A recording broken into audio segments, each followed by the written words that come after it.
Relax with Hemp Delicious. Organically grown hemp, massively blended with delicious organic herbs, responsibly sourced for their holistic benefits. Each sip offers calming, antioxidant-rich wellness. Brewed just for you. Sip the calm with Hemp Delicious. Find your blend at hempdelicious.com. Behind those cozy nights at home, thousands of employees at BP go to work every day. People producing more U.S. natural gas. People building grid-scale solar capacity. People turning landfill waste gas into pipeline-quality renewable natural gas. And people delivering all of that power where it's needed. They're part of the more than 300,000 jobs BP supports across the country. Learn more at bp.com/investing in America. This is a Rogue Media Network podcast.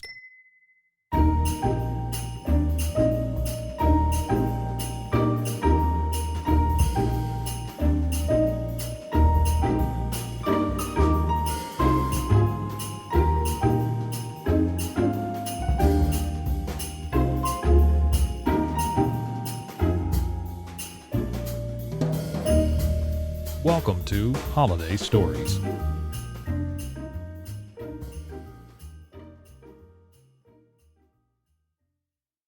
The snow of the season blanketed the small town of Pine Ridge on a chilly November morning. 12-year-old Ethan Parker rubbed the frost off his cabin window, squinting into the bright sunlight reflecting off the snow.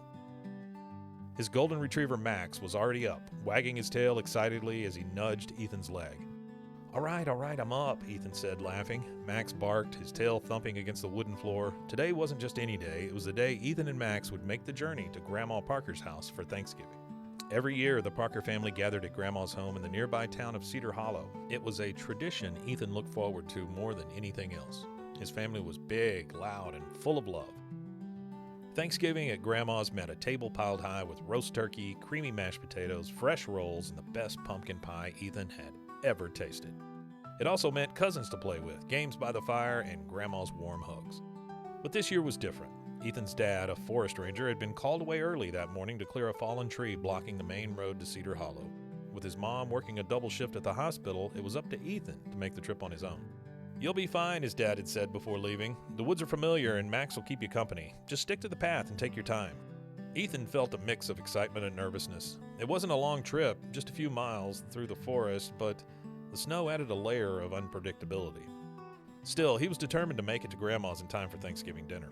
Ethan spent the morning packing. He grabbed the warmest jacket, a knitted scarf from Grandma, and gloves that smelled faintly of pine from last winter. Into his backpack went a flashlight, a water bottle, a small first aid kit, just in case, a tin of oatmeal cookies he and his mom had baked the night before. "Think that's everything, Max?" Ethan asked. Max barked once and nosed the leash hanging by the door.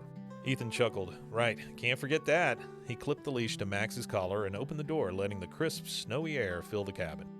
The world outside sparkled as the sunlight hit the snow-covered trees, and the path leading into the woods looked like something out of a fairy tale. "Let's go, boy," Ethan said, stepping outside. "Grandma's waiting." The forest was quiet except for the crunch of snow under Ethan's boots and the occasional chirp of a bird. Max trotted ahead, his nose to the ground, sniffing everything with keen interest. Ethan smiled. Max had always loved the woods. His enthusiasm made the journey feel less daunting. As they walked, Ethan took in the sights around him. Pine trees stood tall and proud, their branches heavy with snow. A small stream wound its way through the woods, the icy surface reflecting the blue sky. Ethan stopped to watch a squirrel dart across the path, a nut clutched tightly in its tiny paws. "You'd chase that squirrel if I let you, wouldn't you?" Ethan teased, ruffling Max's fur. They were about halfway to Grandma's when they reached the Cedar Creek Bridge, or what was left of it. The old wooden structure had collapsed under the weight of the snow, leaving nothing but jagged planks and rushing water below. Ethan's heart sank. "Now what?" he muttered. Max barked and ran a few feet upstream, wagging his tail. Ethan followed, spotting a fallen tree that stretched across the creek. It was narrow but sturdy enough to walk across. "I guess we don't have a choice," Ethan said, his voice tinged with nervousness. He slung his backpack over one shoulder and carefully stepped onto the log.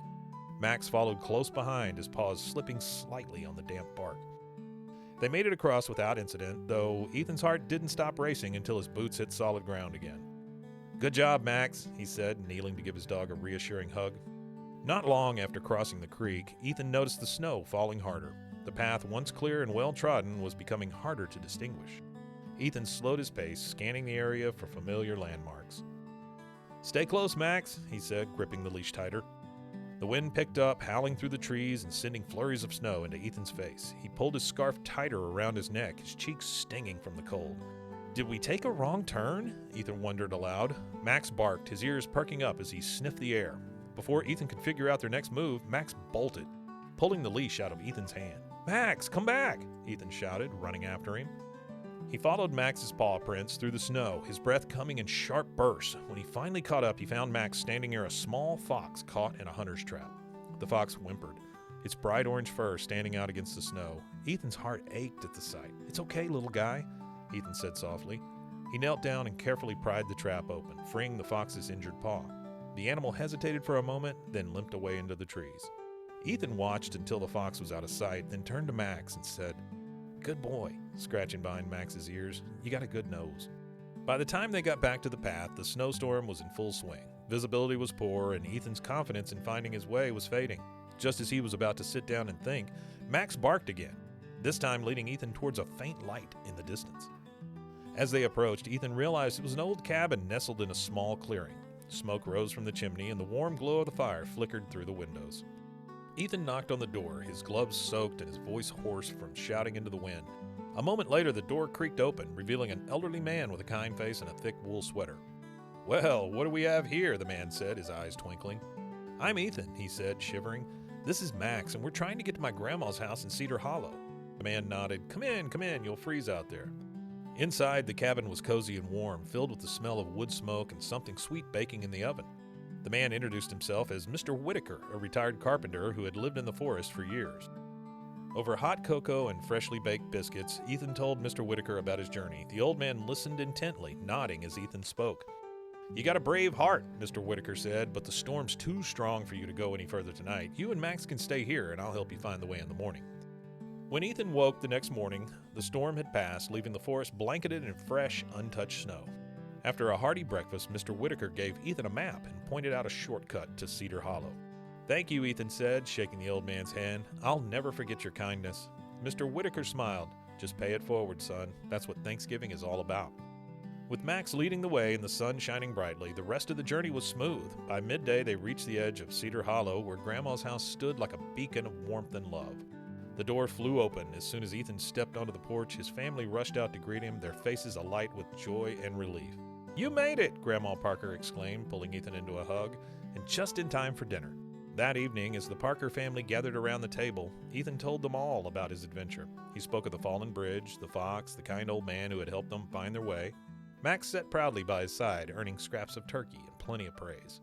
When Ethan finished his story, Grandma Parker raised her glass. "To Ethan and Max," she said, "for reminding us that even in the toughest moments, there's always a way to make it home." As laughter and gratitude filled the room, Ethan looked around at his family, the people he loved the most, and felt a warmth that no snowstorm could ever touch. He was home, and that was something to truly be thankful for. Happy Thanksgiving.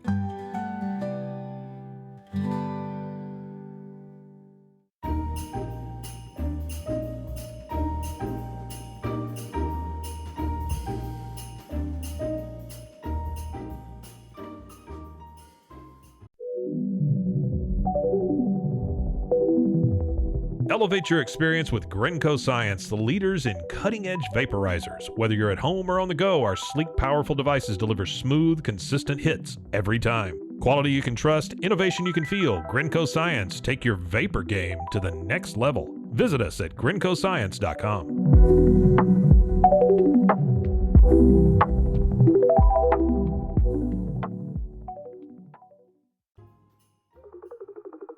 This has been a Rogue Media Network original. Visit roguemedianetwork.com to find your new favorite show.